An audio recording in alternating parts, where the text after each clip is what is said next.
देवियों एवं सज्जनों, जगदीश सोशल मीडिया नेटवर्क में आप सभी का दिल से स्वागतम, सुस्वागतम, सुप्रभात।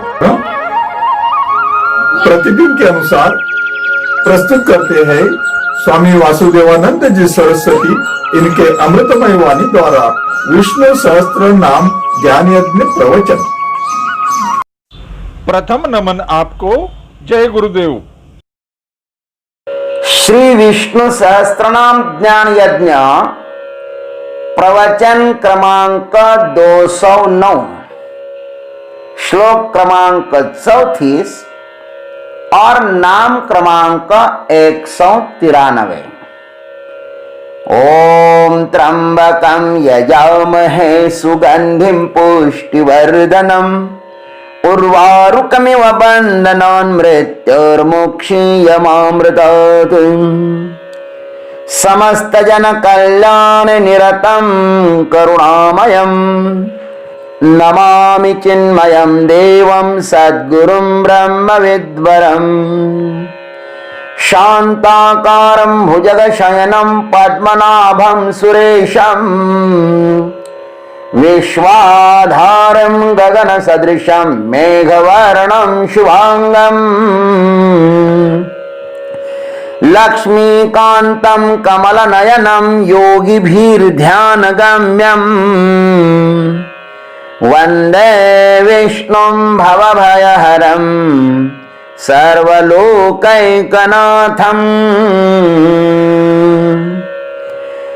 मरीचिर्दमनो हंसः सुपर्णो भुजगोत्तमः हिरण्यनाभः सुतपाः पद्मनाभः प्रजापतिः।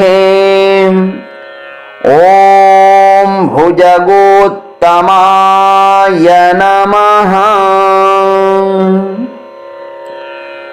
ओम तत्सत। हंस सुपर्ण और भुजगोत्तम। हंस के अनंतर भीष्म पितामह जी ने गरुड़ नामक परमात्मा को नमस्कार किया। अब उसके बाद भुजगोत्तम जो सर्पों में श्रेष्ठ शेषनाग रूप परमात्मा है उनको नमस्कार करते हैं, उनका नाम गाते हैं। भुजगोत्तम माने सर्पों में जो श्रेष्ठ है शेषनाग। भुजेना गच्छताम उत्तमो भुजगोत्तम। भाष्यकार लिखते हैं भुजाओं से चलने वालों में उत्तम होने से भुजगोत्तम है। वे उर से चलते हैं अतः उन्हें उरग भी कहते हैं। वैसे देखा जाए तो समूचा संसार ही परमात्मा का स्वरूप है। तो भी पितामह भीष्म जी के सामने जो आए उनको उन्होंने विष्णु के नाम से जोड़ दिया है। उनको तो सर्वत्र विष्णु ही विष्णु दिखाई देते हैं। पहले गरुड़ जी को भगवान का स्वरूप कहा और अब शेषनाग को परमात्मा का स्वरूप कहते हैं। हमारे शास्त्रों में प्रमुख 9 नाग देवताओं का नाम इस प्रकार आया है। 9 नाग है। अनंतं वासुकिं शेषं पद्मनाभं च कम्बलं शंखपालं धृतराष्ट्रं तक्षकं कालियं तथा। अनंतनाग, वासुकीनाग, शेषनाग, पद्मनाभ, कम्बलनाग, शंखपाल नाग, धृतराष्ट्र नाग, तक्षक नाग और काली नाग। इस प्रकार 9 नाग है। जैसे हमारा निवास स्थान यह मृत्युलोक है, वैसे ही पाताल लोक यह नाग लोगों का निवास स्थान है। कहते हैं ना, भूमि में सर्प यदि छोटी सी जगह भी जाए भूमि के भीतर, तो भूमि उसको जगह दे देती है ना। कि जंगल में देखते हैं कि एक आधा नाग जो है वो किसी भूमि के दरार में घुसता है, तो कितना ही बड़ा नाग हो उस दरार में चला जाता है, माने भूमि उनको जगह दे देती है। क्योंकि पाताल लोक है ना, वह नागों का निवास स्थान है। सर्प विशेषज्ञों के अनुसार नागों के अनेक प्रकार होते हैं। उनमें कुछ विषैले होते हैं तो कुछ बिना विषैले भी होते हैं। और ये नाग जो है ना, जो सर्प जाति है ना, वो किसानों की बहुत बड़े मित्र है ये। क्योंकि इन नागों के कारण किसानों की बहुत बड़ी फसल विनाश से बचती है। नाग लोग अन्य जंतुओं को खाकर किसानों के धान की, किसानों के संपत्ति की रक्षा करते हैं। कुछ नाग होते हैं, कुछ सर्प होते हैं।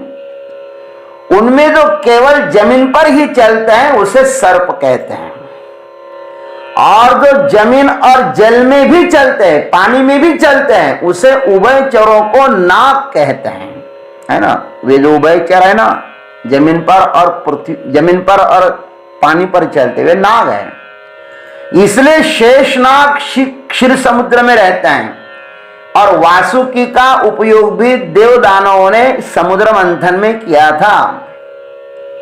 और कालिया नाग यमुना दह में रहते हैं। कहते हैं भगवान कृष्ण ने नाग पंचमी के दिन काली नाग को नाथ लिया था, इसलिए इस दिन नागों की हम लोग पूजा करते हैं। हमारे यहां नाग देवताओं के अनेक मंदिर हैं। नाग देवताओं की हम लोग पूजा करते हैं।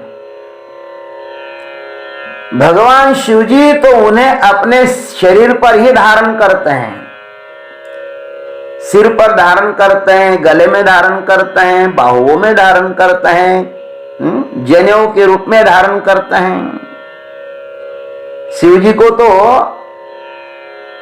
नाग देवता बहुत प्रिय हैं, और नारायण की तो बात ही छोड़ दीजिए। नारायण तो उस पर सदैव विराजमान रहते हैं। काल को गले में रखने वाला या काल की शैया पर सोने वाला कभी भी मर नहीं सकता। इसलिए सदैव महाकाल के आश्रय में रहो। जो महाकाल के आश्रय में है ना, वह कभी मर नहीं सकता। सर्प की परमात्मा के साथ बहुत कुछ साम्यता दिखाई देती है। आइए इस पर हम लोग आनंद लें। जैसे सर्प अंडज है, माने द्विजन्मा है, वैसे ही यह संसार भी कैसे है, द्विजन्मा है। ये माया से प्रकट होता है, और माया किसके आश्रित रहती है, परमात्मा के आश्रित रहती है। सर्प का कार्य मौत भी है। सर्प किसी को दंश करे तो उसकी मौत भी हो जाती है। इसलिए भगवान भी कहते हैं कि कालोस्मि लोक क्षयकृत, मैं समस्त लोगों का काल हूं, ऐसा कहते हैं। सर्प नित्य नूतन है। यथा समय वह अपनी कांख छोड़ता है ना, तो उनमें और भी चैतन्य स्फूर्तिली आ जाती है, स्फूर्ति आ जाती है उसमें। वैसे ही परमात्मा भी नित्य नूतन ही है। और सर्प अकेला ही रहता है, वैसे परमात्मा भी कैसे है? अकेले ही है, अद्वैत है। सदैव सौम्येदमग्रासीत्, श्रुति ने भी कहा है। सर्प का अपना कोई घर नहीं होता, वह सबकी हृदय गुफा में रहता है ना। वैसे परमात्मा का भी अपना कहां घर है? भगवान तो सबके हृदय में, सर्वस्य चाहम हृदय सन्निविष्ट। सर्प कभी संग्रह नहीं करता, वह सदैव संतुष्ट है ना। सर्प अक्रिय होता है, अजगरो अक्रिय, भागवत में लिखा है।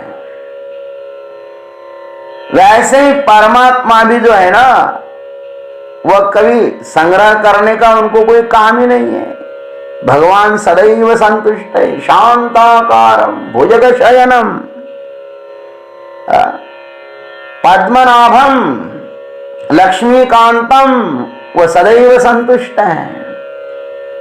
और सर्प जैसे अक्रिय है, वैसे भगवान भी सदैव कैसे है? न कर्तृत्व न कर्माणि। भगवान के पास न कोई कर्तृत्व है, न कोई भोक्तृत्व है, न कोई कर्म करने की है। न मे पार्थास्ति कर्तव्यम त्रिषु लोकेषु किंचन, ऐसा भगवान ने कहा है। इसलिए तो भगवान गीता जी में भी कहते हैं कि अनंतश्चास्मि नागानाम, इन 9 नागों में मैं अनंत नामक नाग हूं। इसलिए यहां पर भीष्म पितामह जी महाराज भगवान को भुजगोत्तम इस नाम से अलंकृत करते हैं। हम भी इस भुजगोत्तम नाग देवता से प्रार्थना करते कि हे प्रभु, आप भी हमारे ऊपर कृपा करिए और हमारे भीतर जो कुछ राग द्वेष आदि जो विष है ना, जिसके कारण हम अनादि अनंत काल से इस संसार में भटक रहे हैं, उस विष को आप नष्ट कर दीजिए और हमें ज्ञान रूप ज्ञानामृत पिलाइए। और ये केवल भुजगोत्तम परमात्मा ही कर सकता है। ओम तत्सत। जय गुरुदेव, जय जगदीश्वर, जय जय महाकाल। देवियों एवं सज्जनों, अभी आप सुन रहे थे स्वामी वासुदेवानंद जी सरस्वती इनके अमृतमय वाणी द्वारा विष्णु सहस्त्र नाम ज्ञान यज्ञ प्रवचन का अगला भाग लेकर कल सुबह फिर उपस्थित होंगे। हरिओम।